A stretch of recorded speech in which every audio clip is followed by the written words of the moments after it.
우리 다 함께 사도신경 신앙 고백드림으로 새벽 예배를 드리겠습니다. 나는 전능하신 아버지 하나님 천지의 창조주를 믿습니다. 나는 그의 유일하신 아들 우리 주 예수 그리스도를 믿습니다. 그는 성령으로 잉태되어 동정녀 마리아에게서 나시고 본디오 빌라도에게 고난을 받아 십자가에 못 박혀 죽으시고 장사된 지 사흘 만에 죽은 자 가운데서 다시 살아나셨으며 하늘에 오르시어 전능하신 아버지 하나님 우편에 앉아 계시다가 거기로부터 살아있는 자와 죽은 자를 심판하러 오십니다. 나는 성령을 믿으며 거룩한 공교회와 성도의 교제와 죄를 용서받는 것과 몸의 부활과 영생을 믿습니다. 아멘. 우리 찬송가 210장, 찬송가 210장입니다.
말씀은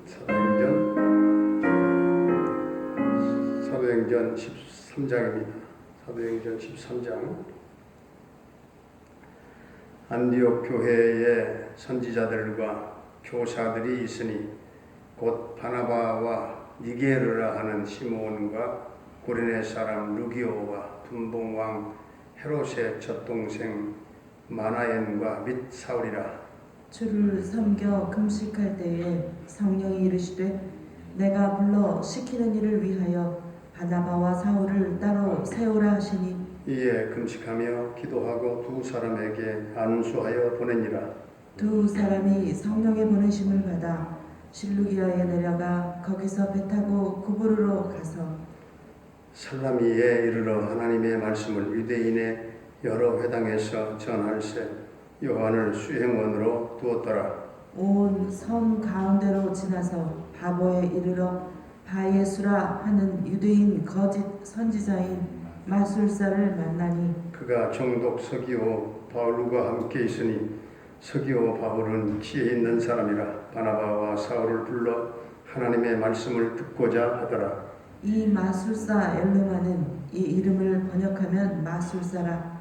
그들을 대적하여 총독으로 믿지 못하게 힘쓰니 바울이라고 하는 사울이 성령이 충만하여 그를 주목하고 이르되 모든 거짓과 악행이 가득한 자요 마귀의 자식이요 모든 의의 원수여 주의 바른 길을 굳게 하기를 그치지 아니하겠느냐. 보라, 이제 주의 손이 내 위에 있으니 내가 맹인이 되어 얼마 동안 해를 보지 못하리라 하니 즉시 안개와 어둠이 그를 덮어 인도할 사람을 두루 구하는지라. 이에 총독이 그렇게 된 것을 보고 믿으며 주의 가르치심을 놀랍게 여기니라. 바울과 및 동행하는 사람들이 바보에서 배 타고 밤빌리아에 있는 버가에 이르니 요한은 그들에게서 떠나 예루살렘으로 돌아가고 그들은 버가에서 더 나아가 비시디아 안디옥에 이르러 안식일에 회당에 들어가 앉으니라. 율법과 선지자의 글을 읽은 후에 회당장들이 사람을 보내어 물어 이르되 형제들아, 만일 백성을 구원할 말이 있거든 말하라 하니 바울이 일어나 손짓하며 말하되 이스라엘 사람들과 및 하나님을 경외하는 사람들아 들으라.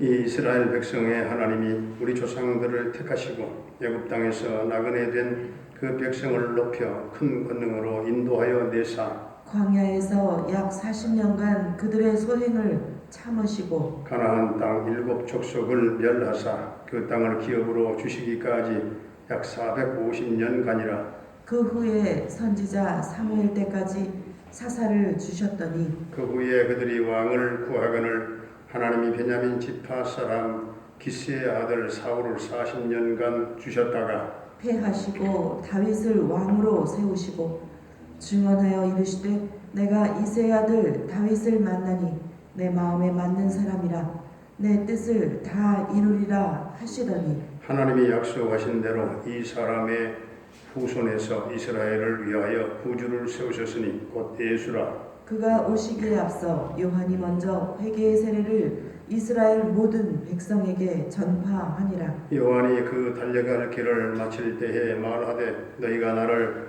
누구로 생각하느냐? 나는 그리스도가 아니라 내 뒤에 오시는 이가 있으니 나는 그 발에 신발끈을 풀기도 감당하지 못하리라 하였으니. 형제들아, 아브라함의 후손과 너희 중 하나님을 경외하는 사람들아, 이 구원의 말씀을 우리에게 보내셨거늘 예루살렘에 사는 자들과 그들 관리들이 예수와 및 안식일마다 외우는 바 선지자들의 말을 알지 못하므로 예수를 정죄하여 선지자들의 말을 응하게 하였도다. 죽일 죄를 하나도 찾지 못하였으나 빌라도에게 죽여달라 하였으니 성경에 그를 가리켜 기록한 말씀을 다 응하게 하는 것이라. 후에 나무에서 내려다가 무덤에 두었으나 하나님이 죽은 자 가운데서 그를 살리신지라. 갈릴리로부터 예루살렘에 함께 올라간 사람들에게 여러 날 보이셨으니 그들이 이제 백성 앞에서 그의 증인이라. 우리도 조상들에게 주신 약속을 너희에게 전파하노니 곧 하나님이 예수를 일으키사 우리 자녀들에게 이 약속을 이루게 하셨다 함이라. 시편 2째 편에 기록한 바와 같이 너는 내 아들이라 오늘 너를 낳았다 하셨고 또 하나님께서 죽은 자 가운데서 그를 일으키사 다시 썩음을 당하지 않게 하실 것을 가르쳐 이르시되 내가 다윗의 거룩하고 미쁜 은사를 너희에게 주리라 하셨으며 또 다른 시편에 일러스되 주의 거룩한 자로 썩음을 당하지 않게 하시리라 하셨느니라. 다윗은 당시에 하나님의 뜻을 따라 섬기다가 잠들어 그 조상들과 함께 묻혀 썩음을 당하였으되 하나님께서 살으신 이는 썩음을 당하지 아니하였나니. 그러므로 형제들아 너희가 알 것은 이 사람을 힘입어 죄사함을 너희에게 전하는 이것이며 또 모세의 율법으로 너희가 의롭다 하심을 얻지 못하던 모든 일에도 이 사람을 힘입어 믿는 자마다 의롭다 하심을 얻는 이것이라. 그런즉 너희는 선지자들을 통하여 말씀하신 것이 너희에게 미칠까 삼가라. 일러스되 보라, 멸시하는 사람들아 너희는 놀라고 멸망하라. 내가 너희 때를 당하여 한 일을 행할 것이니 사람이 너희에게 일러줄지라도 도무지 믿지 못할 일이라 하였느니라 하니라.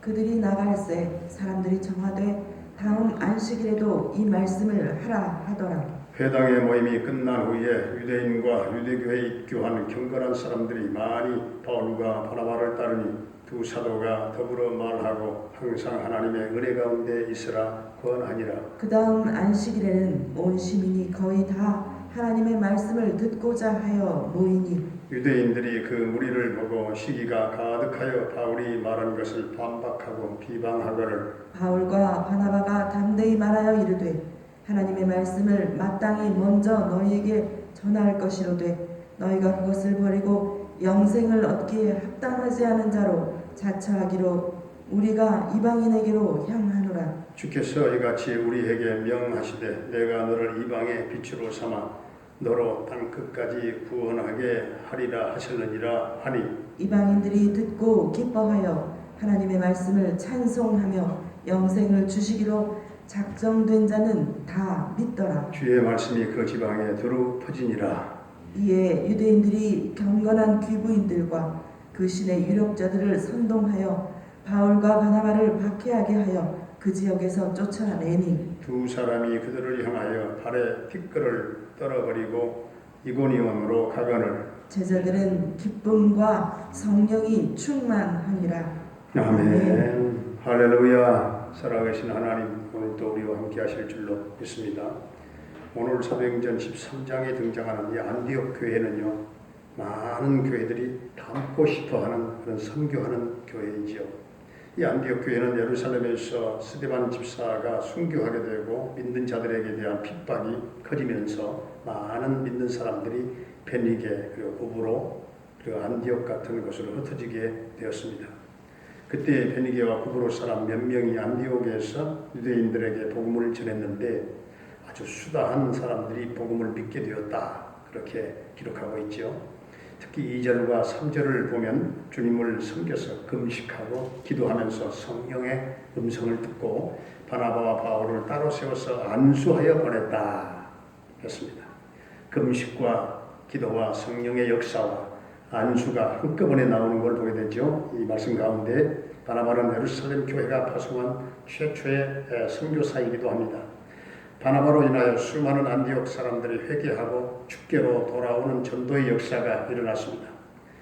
이 안디옥 교회는 교인들이 많은 교회도 아니고 무슨 재정이 넉넉한 교회도 아닙니다. 그러나 안디옥 교회는 오늘날 세상의 교회들에게서 아주 볼 수 없었던 그런 모범적인 교회상의 모습을 세 가지로 보여주고 있습니다. 하나는 안디옥 교회는 서로 협력하는 교회였습니다.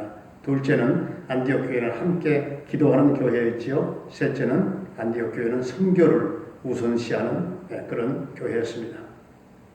안디옥 교회는 역사적으로 최초 해외 선교사를 파송한 교회가 안디옥 교회지요. 안디옥 교회는 큰 교회가 아닙니다.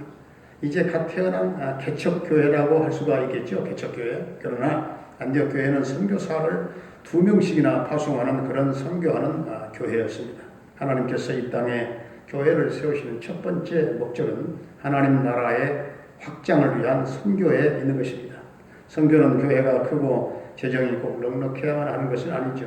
교회가 안디옥 교회와 같이 작아도 재정이 넉넉하지 못해도 우선 되어져야 하는 것이 선교의 사명인 것이죠. 오늘날 하나님이 기뻐하시는 참 교회의 모습을 찾는다면 오늘 이 사도행전 13장에 나오는 이 안디옥 교회가 아닐까 합니다. 유럽의 기독교 역사는 이 안디옥 교회가 파송한 바울과 바나바의 제1차 전도 여행부터 시작이 되었습니다. 그런데 복음 전도가 활활 불이 붙기 시작할 때 오늘 8절에 보니까 복음을 방해하는 자가 있었죠. 그래서 엘루마는 총독으로 믿지 못하게 힘썼다. 엘루마. 박수는 복음을 방해하는 자요, 서기오 총독은 말씀을 듣고자 하는 자였는데 바울과 바나바는 복음을 증거하는 자였던 것이죠. 우리의 심령 안에 복음을 방해하고 기도를 방해하고 봉사를 방해하고 또 은혜의 생활을 방해하는 박수와 같은 그런 마음을 내 심령 속에 몰아내버리고 내 속에서 하나님의 은혜와 복음이 자유로워지기를 바랍니다. 결국 바울과 바나바는 구브로에서 총독 서기오 바울을 전도함으로 매우 성공적인 그런 전도의 열매를 맺게 되었습니다. 바울과 바나바의 전도 여행은 늘 위험이 따르는 그런 위험한 그런 여행이었어요. 그러나 이들에게는 보이지 않게 동행하는 성령님이 계셨던 것입니다. 성령님의 도우심과 역사하심을 인하여 이들은 가는 곳마다 놀라운 일들이 일어났고 수많은 전도의 역사가 일어나게 되었습니다. 오늘 23절부터 29절까지 예수님께서 이 땅에 오신 것은 인간 구원의 역사를 성취하기 위해서 오셨는데 인간은 알지 못하고 예수를 십자가에 인간들은 못 박아 죽게 했습니다. 그러나 30절부터 뒤에 37절까지 보면 하나님이 패배하실 수 없는 그런 예수님은 부활하셨기 때문에 결코 하나님은 패배할 수 없었다 하는 것입니다. 바울의 설교의 핵심은 십자가와 부활입니다. 바로 이 복음을 전파하려고 하나님이 우리를 부르신 줄로 믿습니다. 오늘 47절과 48절을 함께 다시 한번 우리 47절 48절 시작. 주께서 이같이 우리에게 명하시되 내가 너를 이방의 빛으로 삼아 너로 땅끝까지 구원하게 하리라 하셨느니라 하니 이방인들이 듣고 기뻐하여 하나님의 말씀을 찬송하며 영생을 주시기로 작정된 자는 다 믿더라. 아멘. 땅끝까지 구원하는 것이 하나님의 뜻입니다. 이것이 우리의 사명입니다. 이방인들이 우리를 통해서 복음의 기쁜 소식을 듣고 기뻐하고 영생을 주시기로 작정된 사람들은 다 믿게 되는 역사가 우리 주변에도 일어나게 되기를 바랍니다. 52절 말씀대로 우리는 주님의 제자로 복음을 전도하는 가운데 기쁨과 성령이 충만한 삶이 될 수 있기를 주의 이름으로 축원합니다.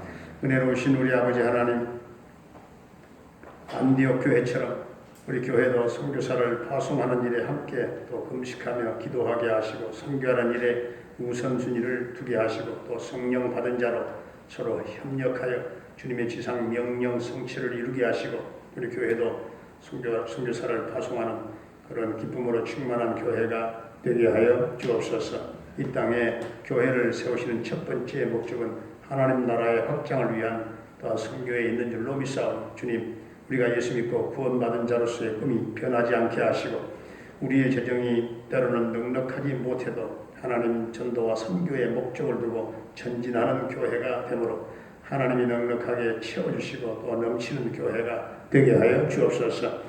주님의 십자가와 부활의 복음을 전하는 전도의 불이 붙게 하시고 우리의 심령 가운데에서 기도를 방해하고 복음을 방해하고 봉사를 방해하고 또한 은혜 생활을 방해하는 박수와 같은 그런 마음을 몰아내고 내 속에서 하나님의 은혜와 복음이 자유로운 심령이 되게 하여 주옵소서. 아버지 하나님, 우리 교회가 성령의 날개를 달고 기도의 날개를 달고 또한 복음을 위해서 비상하는 교회가 되게 하시고 모든 이방인들이 우리를 통해서 복음의 기쁜 소식을 듣게 하시고 영생을 주시기로 작정된 사람들은 다 믿게 되는 역사가 있게 하시고 전하는 자의 기쁨과 성령 충만한 삶이 되게 하여 주옵소서. 아버지 하나님, 오늘도 사랑하는 우리 동명가족들의 가정과 생업과 직장과 사업장의 복을 나려 주옵소서. 주 어려움의 때에 모든 참 너무나 이 코로나 시대에 어려운 장벽들이 많습니다. 수많은 우리를 가로막고 있는 여리고의 장벽들이 무너지게 하시고 다시금 가정 경제, 모든 생업의 경제들이 회복되는 역사가 있게 해 주시옵소서. 사랑하는 또 부모님들의 삶을 복되게 하시고 남은 일생을 축복하시고 영혼의 기쁨으로 넘쳐나게 하시며 하나님을 찬양하며 늘 평강의 은총을 덧입혀 주시옵소서. 우리 모든 사랑하는 자녀들의 앞길을 평탄케 인도하시고 저들을 진리 안에 거하게 하시고 곁길로 나가는 자 없게 하시고 주님만을 바라보며 진리 안에 거하게 하시며 하나님의 말씀에 붙잡혀 담대한 믿음으로 저들이 꿈을 갖고 환상을 보며 도전하며 승리하는 자녀들이 되게 하여 주시옵시고 앞길을 크게 주님 열어 주시옵소서. 내일 양악 큰 수술을 받는 우리 정은주에게 함께 하소서. 주여 담대한 믿음을 주시고 마음의 평안함을 주시옵시고 집도하는 의사의 손을 주님 섬세하게 정교하게 온전케 하시고 실수 없게 하시고 주여 정확한 수술이 될 수 있도록 주님 은혜를 나려 주옵소서. 아버지, 군대에 가 있는 영준이 한결의 군 생활을 안전하게 지켜주시고 저녁 때까지 함께해 주시기를 원합니다. 캐나다에 살고 있는 정찬섭 집사님, 오늘도 그 가족을 지켜주시고 형통 대성케 하시며 평강 승리의 소식이 전해지게 해 주옵소서. 우리 김경미 목사님을 비롯한 펜타카탈라 교회와 모든 선교사님들의 그 사역과 현장마다 오늘도 성령의 기름 부으심이 넘치게 하시고 막혔던 선교의 문이 다시금 활짝 열려지게 하여 주시옵시고, 아버지 하나님 이 땅 위에 참으로 모든 코로나가 종결되게 하시고 극성을 지금 부리고 있습니다. 주님, 이 코로나 바이러스가 잠재워지게 하시고 다시금 또한 모든 막혔던 문들이 이 땅에 열려지도록 주님 은총을 나려 주옵소서. 이 나라의 민족을 불쌍히 여겨주시고 이 민족이 평화하게 하시고 화목하게 하시고 남북 평화 통일을 꼭 앞당겨 이루어지게 하시고 전격적인 하나님의 통치가 이 민족 가운데 있게 해 주옵소서. 북녘 땅의 교회가 세워지며 자유롭게 왕래하며 복음을 전파하는 그날이 속히 주님 돌아오게 해 주옵소서. 오늘도 사랑하는 우리 동명 가족들의 삶을, 또 12월의 삶을 어디에 있든지 간에 우리 하나님 돕는 자들이 되게 하여 주옵소서. 예수님의 이름으로 감사하며 축복하며 기도하옵나이다. 아멘. 하늘에 계신 우리 아버지, 아버지의 이름을 거룩하게 하시며 아버지의 나라가 오게 하시며 아버지의 뜻이 하늘에서와 같이 땅에서도 이루어지게 하소서. 오늘 우리에게 일용할 양식을 주시고 우리가 우리에게 잘못한 사람을 용서하여 준 것 같이 우리 죄를 용서하여 주시고 우리를 시험에 빠지지 않게 하시고 악에서 구하소서. 나라와 권능과 영광이 영원히 아버지의 것입니다. 아멘.